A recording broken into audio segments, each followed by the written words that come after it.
O livro de Ezequiel é o livro mais negligenciado da Bíblia. A época de Ezequiel foi marcada por tempos difíceis. Zedequias foi o último rei marionete de Judá. Ele recebeu autoridade para governar em Jerusalém com apenas um pequeno exército.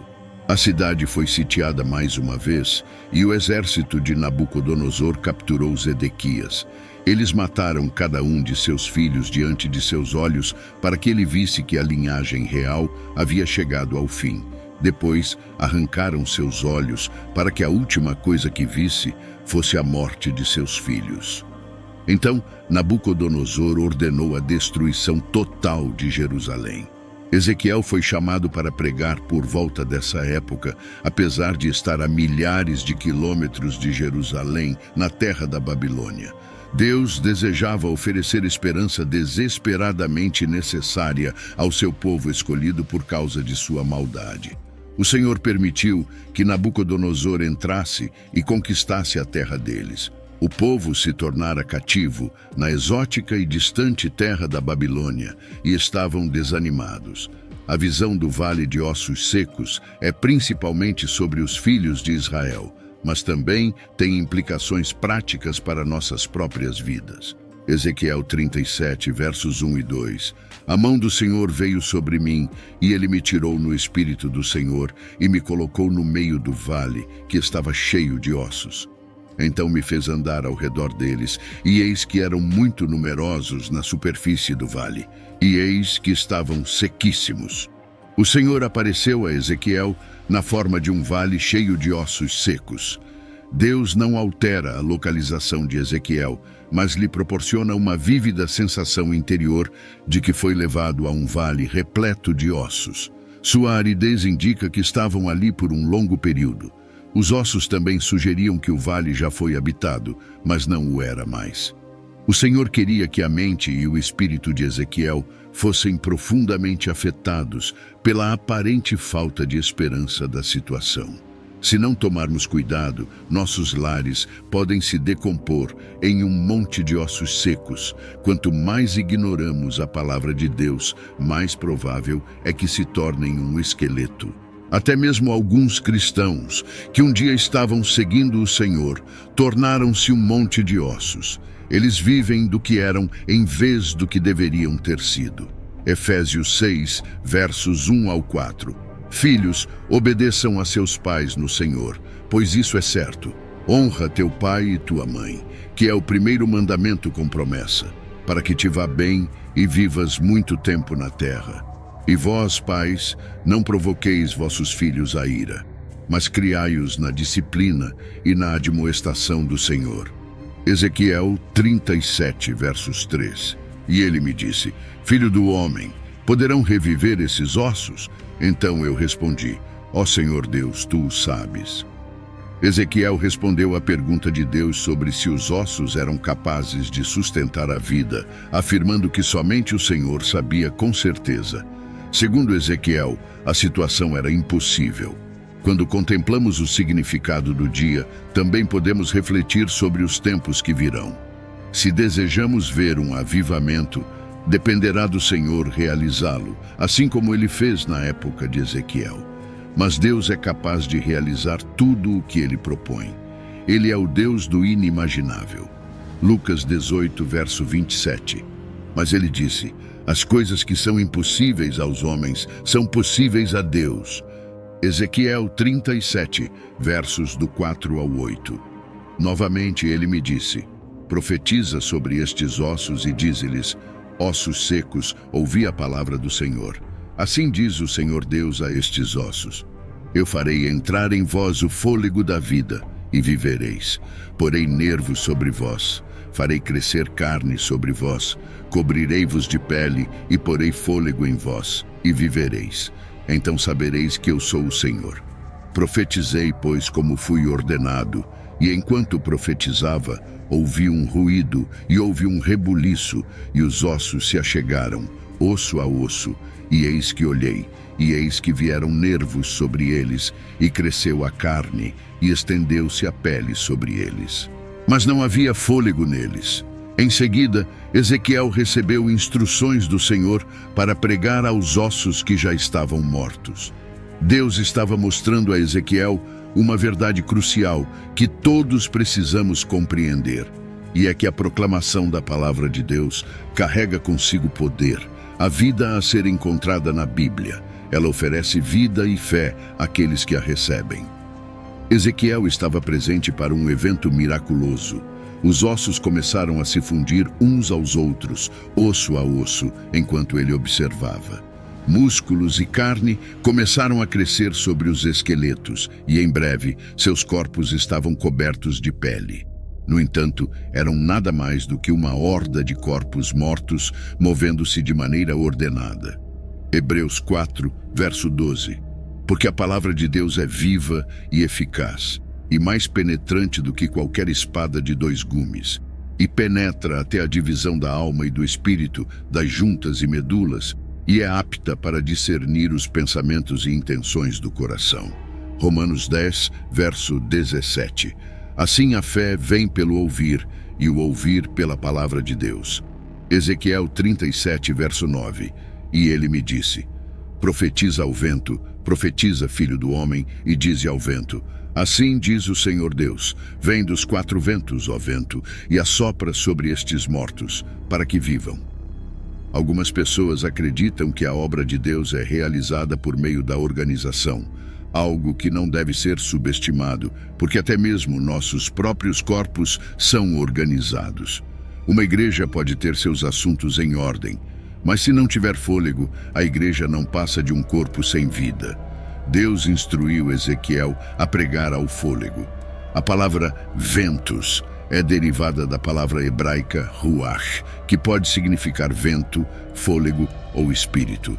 Ezequiel estava no processo de descobrir que tudo o que as pessoas realizam é em vão, a menos que o Espírito Santo esteja presente. A presença do sopro divino da vida e nossa existência são necessários da mesma forma que eram para Adão. Uma pessoa nasce do Espírito quando nasce de novo. Deus deve infundir vida espiritual em nossos corações.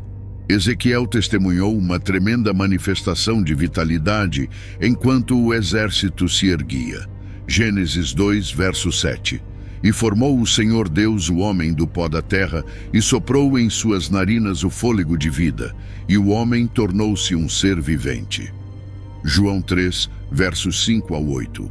Jesus respondeu: na verdade te digo que aquele que não nascer da água e do Espírito não pode entrar no reino de Deus. O que é nascido da carne é carne, e o que é nascido do Espírito é Espírito. Não te maravilhes de te ter dito: necessário vos é nascer de novo. O vento assopra onde quer, ouves a sua voz, mas não sabes de onde vem, nem para onde vai. Assim é todo aquele que é nascido do Espírito.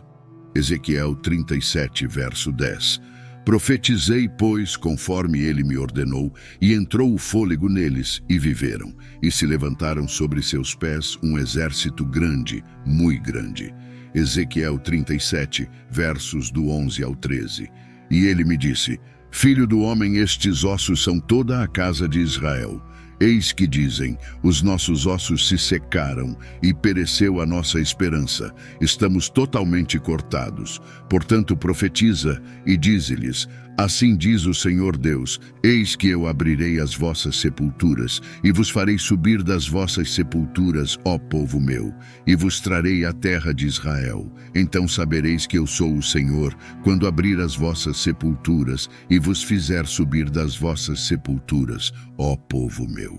A visão ficou clara e Deus iluminou seu significado edificante. Os israelitas haviam perdido toda a esperança, mas Deus lhes prometera que experimentariam um avivamento nacional. Eles estavam encurralados e dispersos pela região.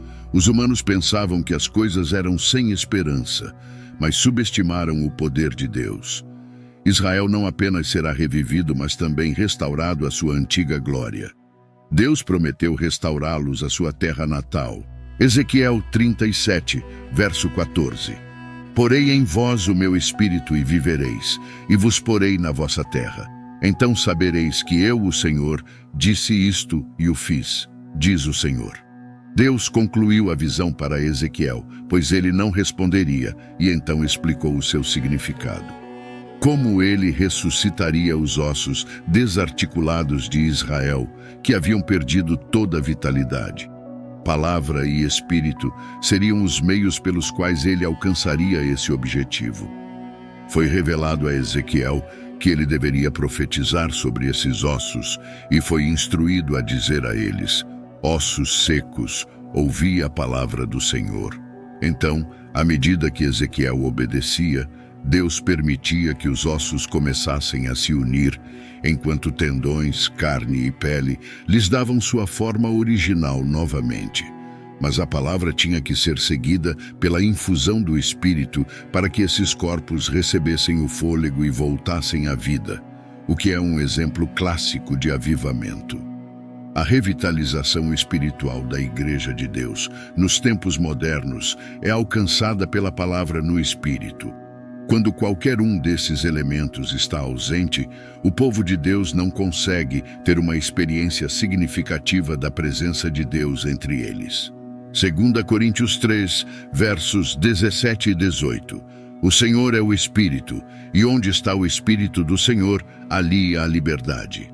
Mas todos nós, com o rosto descoberto, contemplando como por espelho a glória do Senhor, somos transformados de glória em glória, na mesma imagem como pelo Espírito do Senhor.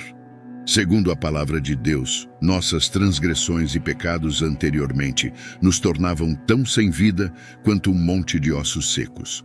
Por outro lado, Deus nos transmitiu uma mensagem de esperança quando reconhecemos Jesus Cristo como nosso Senhor e Salvador. Ele nos vivificou ou nos trouxe de volta à vida.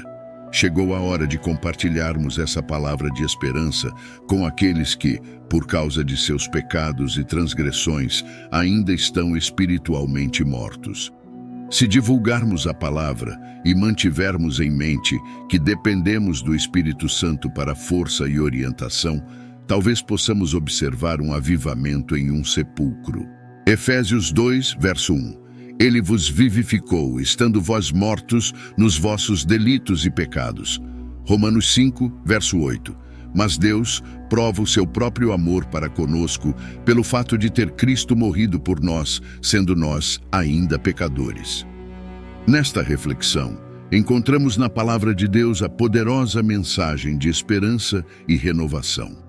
Assim como Ezequiel testemunhou a transformação dos ossos secos em um grande exército vivo pela combinação da palavra e do Espírito, também nós, como cristãos, somos chamados a proclamar a palavra de Deus com a plena dependência no Espírito Santo. A passagem de 2 Coríntios destaca que onde o Espírito do Senhor está, há liberdade e transformação. Ao contemplarmos a glória do Senhor, somos metamorfoseados de glória em glória, moldados à imagem divina mediante a ação do Espírito. A mensagem do Evangelho nos revela que estávamos espiritualmente mortos em nossos pecados, mas Deus, em sua infinita misericórdia, nos vivificou por meio de Jesus Cristo. Este é o cerne da nossa esperança e a base para compartilharmos essa boa nova com aqueles que ainda estão espiritualmente mortos. E hoje, se você experimentou a presença divina ao assistir este vídeo e sente o desejo de ter um encontro transformador com Cristo, dando início a uma nova fase da sua vida, ou quer renovar seu compromisso por ter se distanciado dos caminhos por algum motivo, convido amorosamente você a aceitar Cristo. Deixe seu comentário abaixo expressando: eu te aceito, Senhor Jesus, como meu único e suficiente Senhor e Salvador da minha vida. Até a próxima.